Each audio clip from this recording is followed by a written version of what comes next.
Welcome to బీజేటీవీ. ముందుగా headlines చూద్దాం. 2027 వరకు 10 లక్షల ఇళ్ల నిర్మాణం పూర్తి చేయాలని సీఎం చంద్రబాబు ఆదేశం. ఆగస్టు 15కు 2.5 లక్షల ఇళ్లు, డిసెంబర్లో 2.4 లక్షల ఇళ్ల నిర్మాణం.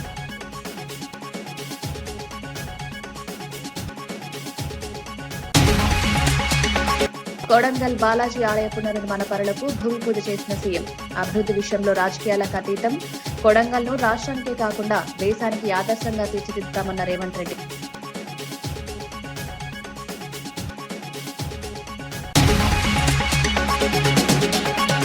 తప్పుడు కేసులో కోర్టుకు హాజరైన మాజీ మంత్రి గుడివాడ అమర్నాథ్. రైల్వే జోన్ సాధన కోసం తప్పుడు కేసులను సవాల్ చేసిన అమర్నాథ్ 6 నెలల జైలు తీర్పు సవాల్ చేస్తూ చట్టపరంగా పోరాటం.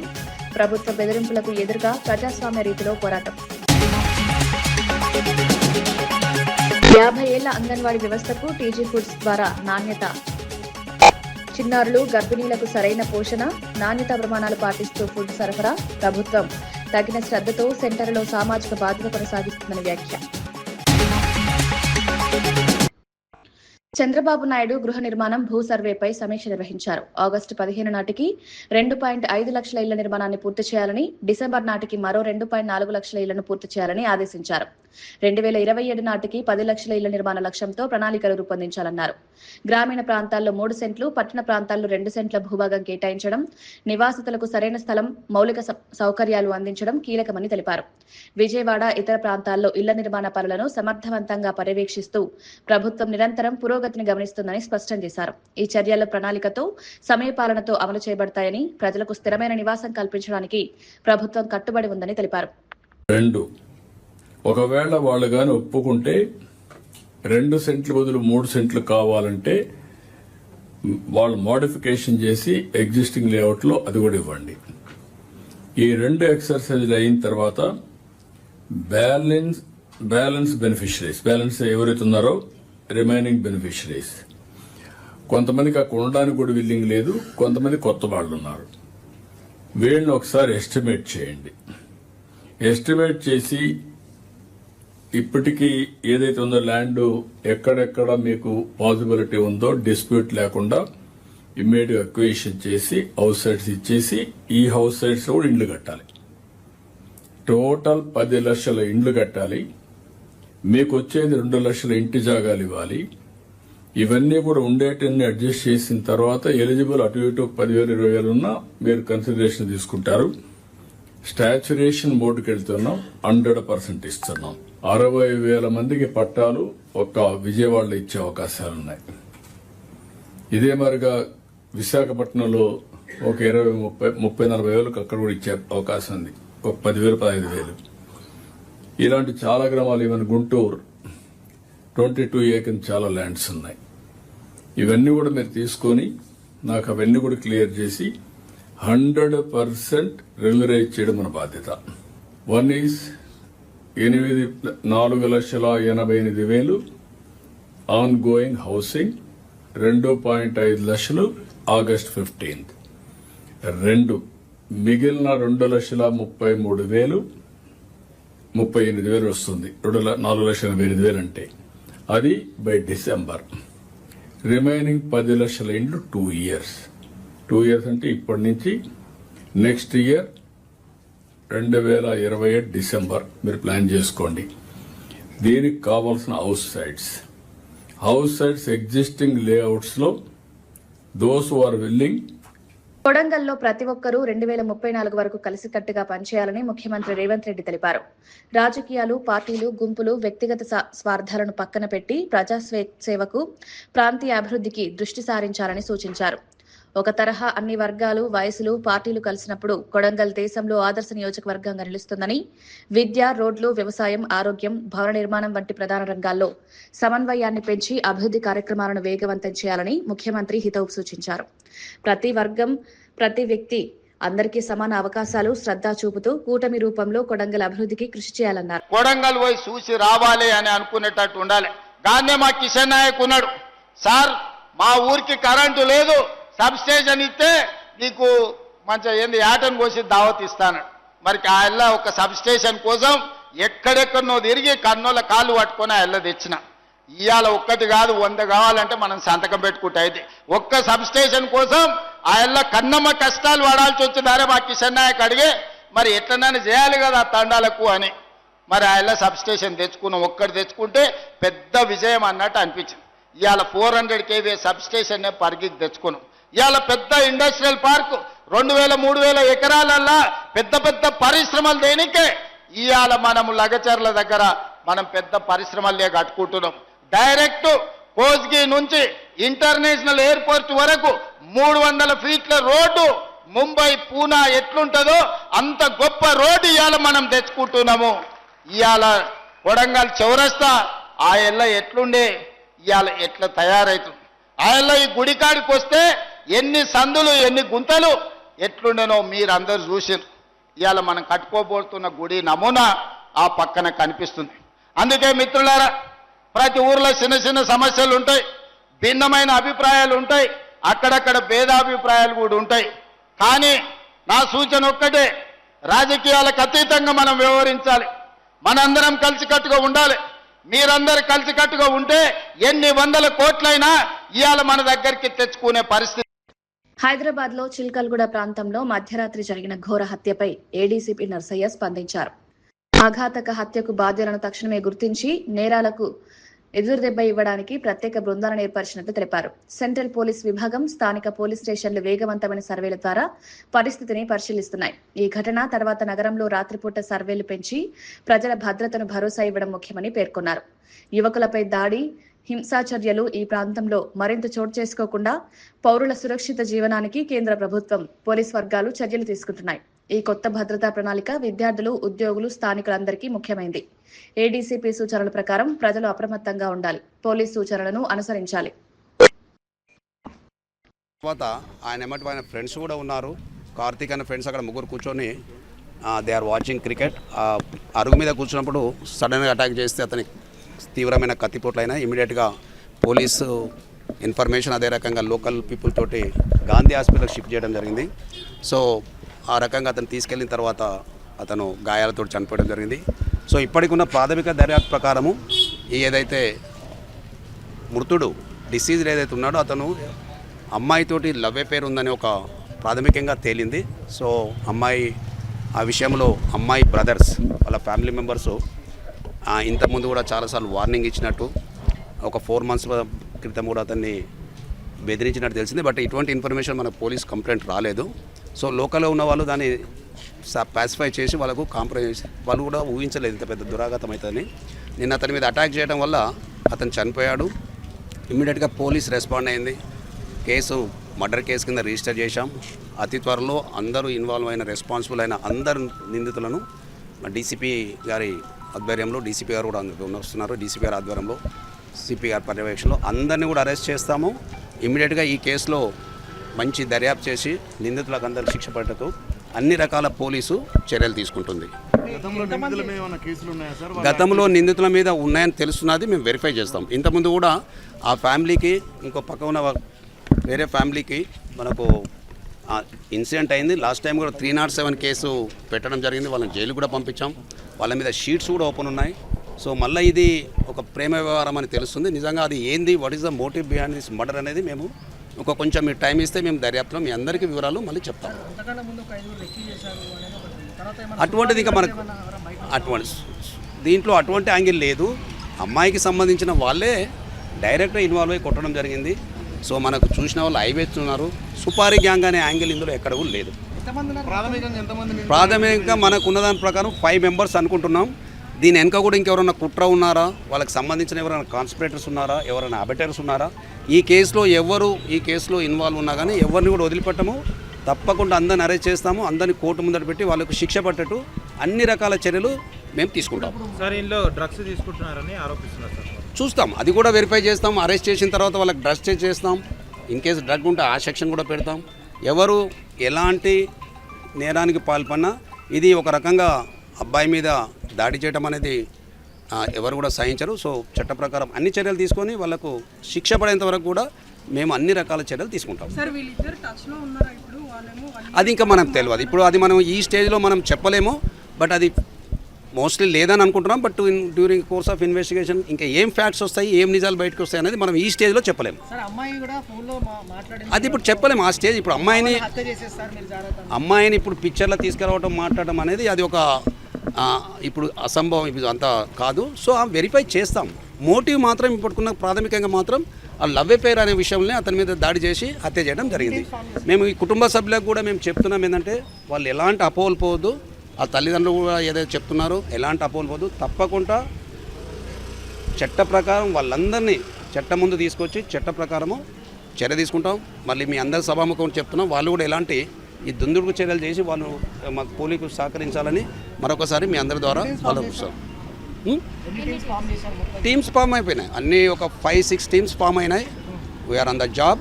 ఇమ్మీడియట్గానే మేము వాళ్ళందరినీ అతి త్వరలో అరెస్ట్ చేస్తాము, అరెస్ట్ చూపిస్తాము. చట్టం ఇంకా నడుస్తున్నది, చెప్తాం అది మేము పరువు హత్య లేదు, పరువు హత్య ఏం లేదు, పరువు హత్య అనేది యాంగిల్ లేదు. బట్ డ్యూరింగ్ ఇన్వెస్టిగేషన్లో ఏమొస్తుంది అనేది మనం చూస్తాం. ఇప్పుడు ఈ స్టేజ్లో ఇవన్నీ చెప్పనీకి లేదు. ఈ ప్రాథమిక ప్రిలిమినరీ స్టేజ్లో ఉన్నది ఇన్వెస్టిగేషన్. అన్ని యాంగిల్లో ఎక్కడ కూడా వాళ్ళకు నిందితులు తప్పించుకోకుండా కఠినమైన శిక్షలు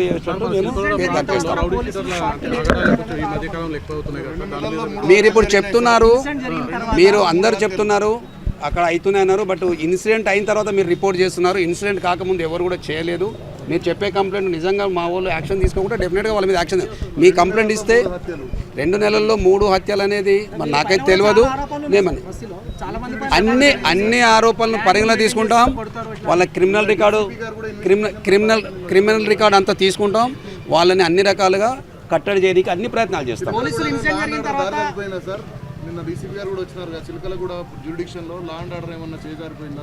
లా అండ్ ఆర్డర్ ఎక్కడ చేజారిపోలేదని మీరు అందరు చూస్తున్నారు.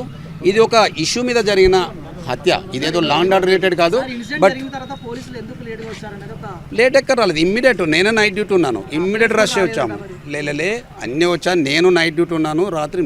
కొడంగల్లో 1972లో కొలువుదీరిన శ్రీ వెంకటేశ్వర స్వామి ఆలయం సుమారు 6 ఎకరాల విస్తీర్ణంలో పునర్నిర్మాణం అవుతోంది. ఈ ప్రత్యేక ప్రాంగణంలో భూమి పూజ కార్యక్రమంలో ముఖ్యమంత్రి రేవంత్ రెడ్డి, వైద్య ఆరోగ్య కుటుంబ సంక్షేమ శాఖ మంత్రి శ్రీ దామోదర రాజనరసింహ పాల్గొన్నారు. పునర్నిర్మాణ కార్యక్రమం అత్యద్భుతంగా, సౌందర్యవంతంగా, భక్తులకు సౌకర్యవంతంగా తీర్చిదిద్దబడుతుంది.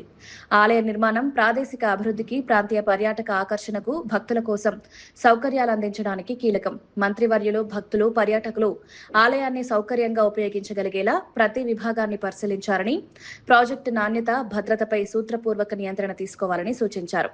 ఈ పునర్నిర్మాణం ప్రజాస్వామ్య ప్రభుత్వం వైపు మానవత, సాంస్కృతిక బాధ్యతగా భావిస్తామని, భక్తులకు సౌకర్యం, సుందరత, భద్రత కల్పించడం ప్రధాన లక్ష్యమని తెలిపారు. మానవత్వం పరిడిల్లాలే, భక్తి శ్రద్ధలతోటి జీవించాలే.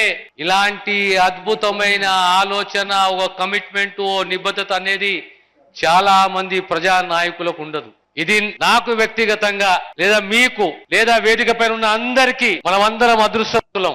ఇలాంటి సువర్ణమైన అవకాశం మనకు రావడము, ఈ శిలాశాసనంలో పూజల్లో మేము పాల్గొనడము నేను వ్యక్తిగతంగా అదృష్టవంతునిగా భావిస్తాను. Hyderabad agriculture market committee vice chairman Shri Kotla Srinivas గారు కేటీఆర్ చేసిన రాహుల్ గాంధీ, సీఎం రేవంత్ రెడ్డి గారులపై అనుచిత వ్యాఖ్యలను తీవ్రంగా ఖండించారు. రాహుల్ గాంధీ కుటుంబం దేశానికి చేసిన త్యాగాలను, ముఖ్యమంత్రి రేవంత్ రెడ్డి సాధారణ స్థాయి నుంచి అధికారం చేపట్టి ప్రజల సంక్షేమం కోసం చేస్తున్న కృషిని గౌరవించాల్సిందని పేర్కొన్నారు. కేటీఆర్ తన భాష, తీరు మార్చుకోకపోతే కాంగ్రెస్ పార్టీ కార్యకర్తలు తగిన విధంగా స్పందిస్తారని హెచ్చరిస్తూ ప్రజా రాజకీయాల్లో వాడకపు విధానాలు తప్పకుండా సమీక్ష చేయబడతాయని స్పష్టం చేశారు. ఒక దేశాన్ని నిర్మించిన ఘనత కూడా శ్రీమతి ఇందిరాగాంధీకి దక్కుతుందని చెప్పడంలో ఎలాంటి అతిశక్తి లేదు. శ్రీమతి ఇందిరాగాంధీ బలిదానం కుటుంబం కోసం కాలే, ఈ దేశం కోసమైన సంగతి ఈ దౌర్భాగ్యమైన కేటీఆర్ గారు తెలుసుకోవాల్సిన అవసరం ఉంది. అదే విధంగా రాజీవ్ గాంధీ గారు ఈ దేశం కోసం బలిదానమయ్యారు.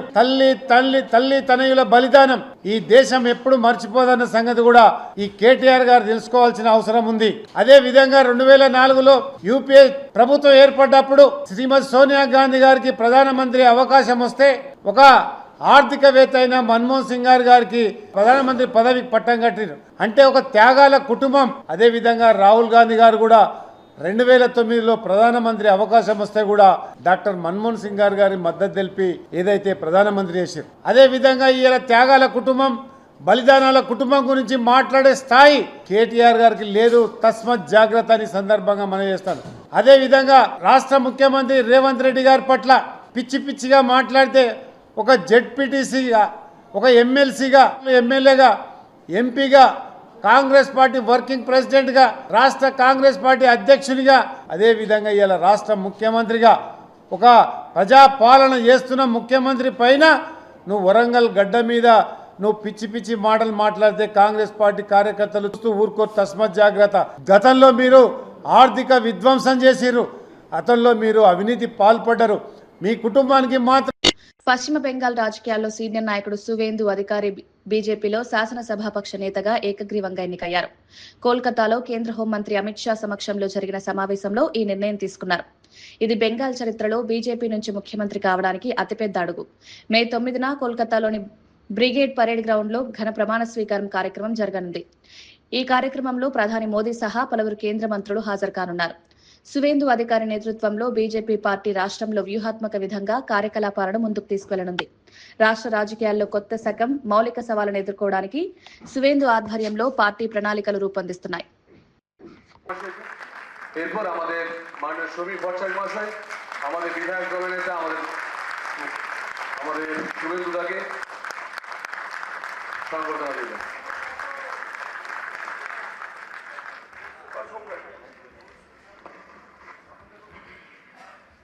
আজকে अभी कुछ समय पहले ही चुनाव की प्रक्रिया पूरी हुई है। लगभग 8 प्रस्ताव और समर्थन प्राप्त हुए हैं और सभी प्रस्ताव और समर्थन एक ही नाम के मिले। उसके बाद दूसरे नाम के लिए भी सबको समय दिया गया, पर्याप्त समय दिया गया, मगर कोई दूसरा नाम नहीं आया है। इसलिए केंद्रीय पर्यवेक्षक के रूप में मैं श्री शुभेंदु अधिकारी जी को पश्चिम बंगाल विधानमंडल दल के नेता के रूप में निर्वाचित घोषित करता हूं।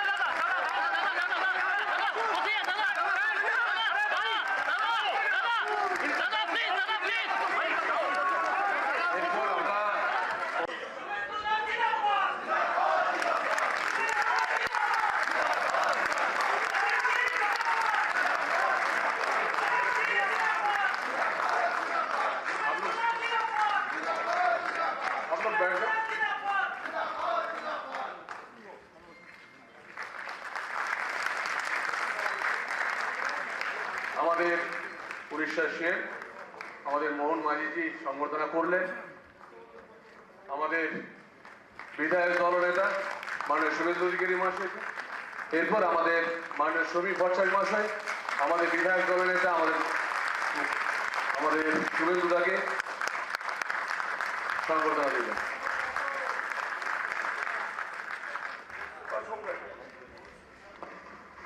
అంగన్వాడీ సెంటర్లలో చిన్నారులు, గర్భిణీ స్త్రీలకు అందించే పోషకాహారం ద్వారా వారి ఆరోగ్యం, పోషణ స్థిరంగా ఉండి టీజీ ఫుడ్స్ కార్మికుల కోసం ప్రత్యేక దృష్టి తీసుకుని వారి ఆరోగ్యం, పనితీరు పట్ల ప్రభుత్వ శ్రద్ధను నిరూపించింది. కొత్త కార్యక్రమం ప్రారంభించి కార్మికులు సముచిత పోషకాహారం పొందేలా చర్యలు చేపట్టడం ప్రారంభమైంది. చైర్మన్ టి నిర్మలా జగ్గారెడ్డి ఈ విధంగా సెంటర్లలో తగిన నాణ్యత, భద్రత, సరైన సరఫరా కొనసాగించడం ప్రధాన లక్ష్యం.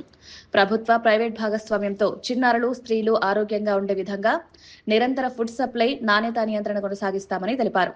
అందరికీ మరి చేసే సేవ మీకు ఇంకా కూడా కలిగించాలి. ఆ దేవుడు ఆరోగ్యాలు కూడా మీకు ఇవ్వాలి. ఎందుకంటే ఈ రోజు మేము ప్రతి జిల్లాలో చూస్తే ఫుడ్ నుంచి వచ్చే ఆహారం తిని పిల్లలు, కొంతమంది పిల్లలు వెయిట్ లాస్ ఉండడం, పెరగకపోవడం, హైట్ పెరగకపోవడం, లేకపోతే రక్తహీనత, రక్తం తక్కువ ఉండిపోవడం, అలాంటి రోగాలు ఎన్నో వస్తున్నాయి. కానీ ఇక్కడ నుంచి ఏర్పాటు చేసిన అంగన్వాడీ టీచర్స్ కి ఇచ్చి మరి వాళ్ళందరూ కూడా సప్లై చేస్తుంటే ఈరోజు చాలా ఈ కార్పొరేషన్, ఈ ఫుడ్ కార్పొరేషన్ నుంచి చాలా మంచి వెల్నెస్ వస్తుంది పిల్లలందరికీ, తల్లులకు కూడా. తెలంగాణ రాష్ట్రం కాదు, ప్రతి దగ్గర కూడా ఆడవాళ్ళు బలహీనంగా ఉంటారు, రక్తహీనంగా ఉంటారు. ఎందుకో మన అందరికీ తెలుసు. మహిళ ఎప్పుడైనా కానీ పంచి పెట్టడమే కానీ తన కడుపు చూడదు, ఎదుటి వాళ్ళ కడుపు చూస్తుంది. భర్త కానీ కొడుకు కానీ బిడ్డ కానీ కడుపు చూస్తుంది, తన కడుపు కాల్చుకొని. మనము ప్రొవైడ్ చేస్తే ఆ తల్లికి కడుపులో ఉన్న బిడ్డ బాగుంటది, తల్లి బాగుంటది, ఆరోగ్యంగా ఉండాలి. మరి ఆరోగ్యం లేకపోతే హాస్పిటల్లో లేకపోతే పుట్టిన పిల్లలు చనిపోవడం జరుగుతుంది. కాబట్టి మన ముఖ్యమంత్రి గారు మరి మంచి ఆలోచన చేసి ఈ కార్యక్రమాన్ని ఏర్పాటు చేసి కొండాపూర్ పోలీస్ స్టేషన్లో డీఎస్పీ సత్తయ్య గౌడ్ మీడియా సమావేశం నిర్వహించి గౌరీరెడ్డి శ్రీధర్ రెడ్డి చేసిన అసత్య ఆరోపణలకు సమాధానమిచ్చారు. గ్రామంలో ఫ్యాక్టరీ నిర్మాణానికి సంబంధించి బెదిరింపు కేసు నమోదు చేసి విచారణ కొనసాగుతున్నట్లు తెలిపారు. కేసులో ఏవైనా అభ్యంతరాలుంటే సంబంధిత శాఖలకు ఫిర్యాదు చేయాలని సూచించారు.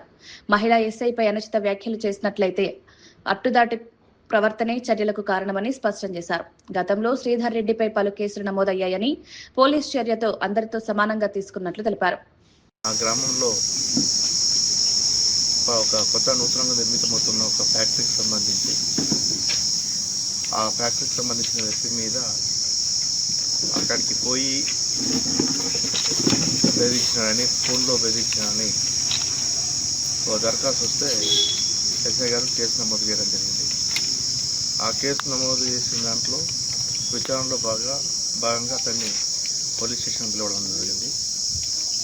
పోలీస్ స్టేషన్కి పిలవడంలో భాగంగా పిలుచుకొచ్చిన తర్వాత అతన్ని కొన్ని విషయాలు అడగడం జరిగింది.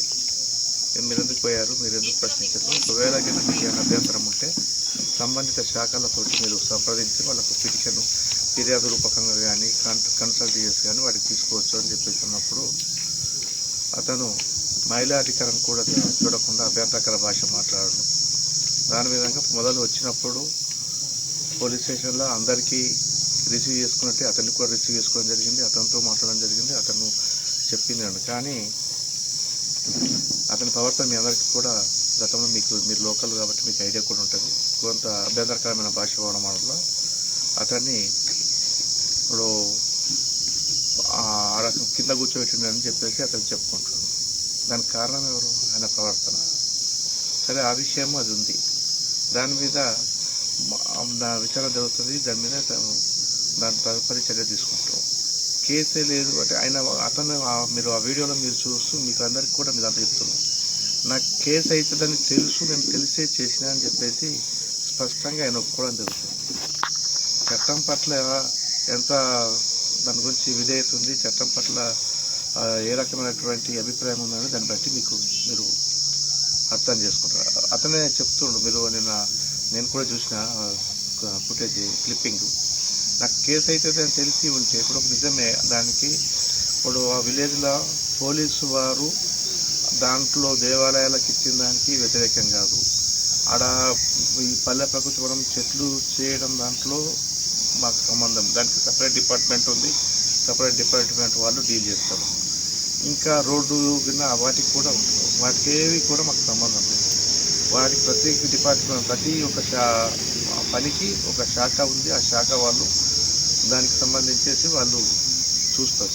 ఇప్పుడు ఎవరికైనా ఏమైనా అభ్యంతరాలు ఉంటే అతనే కాదు ఇంకెవరికైనా కానీ, ఆ ఊరు వాళ్ళు కాదు వేరే ఎవరికైనా కానీ ఎవరికైనా అభ్యంతరం ఉంటే ఖచ్చితంగా సంబంధిత శాఖతోటి సంప్రదించి దాంతో తగు చర్యలు తీసుకోవడానికి ప్రతి వ్యక్తికి భారతదేశంలో ఉన్న ప్రతి పౌరుడికి స్వేచ్ఛ ఉంది. పోలీసు వారిని దాంట్లో డబ్బులు తిన్నారు ఆరోపణలు ఉంటే ఒకవేళ నిజంగా ఆయన దగ్గర ఆధారం ఉంటే మా పై అధికారులు ఉంటారు. ఆ పై అధికారుల దగ్గర పోయి సంప్రదిస్తే ఖచ్చితంగా వాళ్ళు విచారణ చేస్తారు. దానికి అనుగుణంగా లభించిన సాక్ష్యాధారాలకు ఆధారంగా చర్యలు తీసుకుంటారు. కానీ ఈ రకంగా చేయడము ఇదంతా ఒక రకంగా బెదిరింపు చేసే కార్యక్రమంలో భాగమని చెప్తారు. ఎందుకంటే అతను నా మీద కేసులు లేవు అని చెప్పేసాను. అతని మీద ఒక 5 కేసులు ఈ కేసులో కలుపుతాను. గతంలో నేను ఈ హంగారిలో పనిచేస్తున్న కాలంలో గతంలో ఒక ప్రైవేటు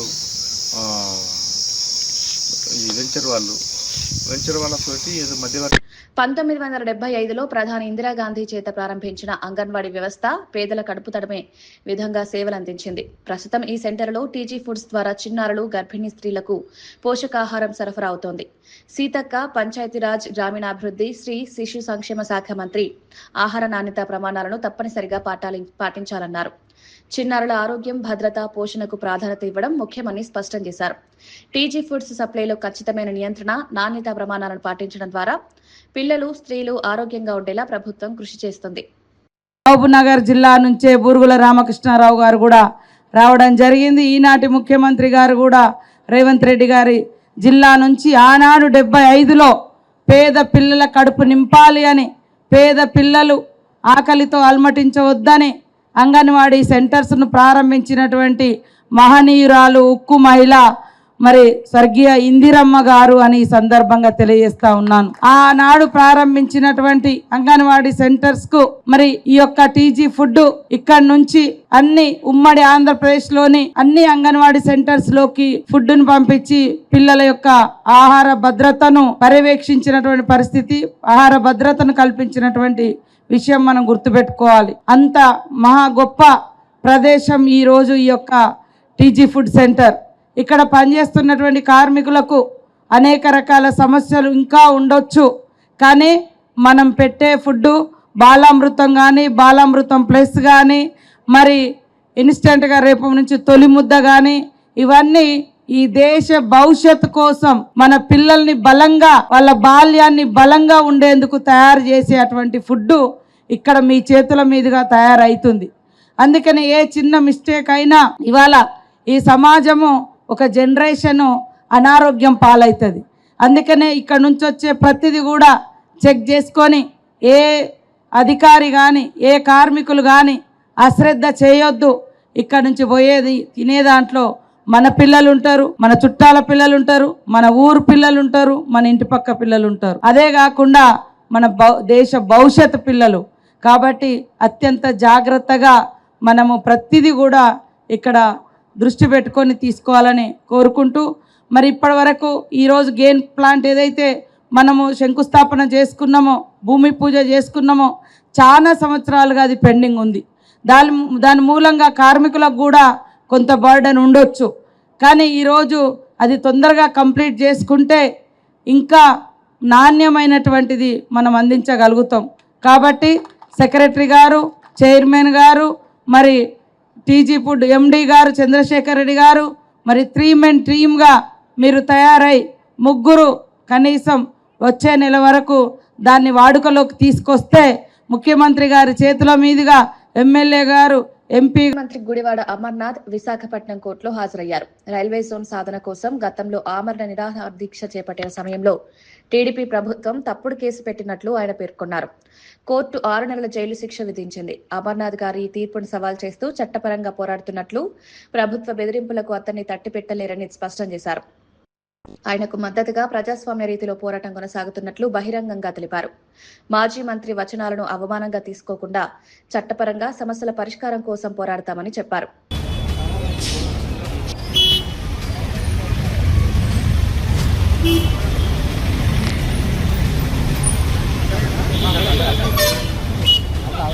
ఇవి ఈనాటి వార్తా విశేషాలు. మరో బులెటిన్లో మళ్ళీ కలుద్దాం. నమస్కారం.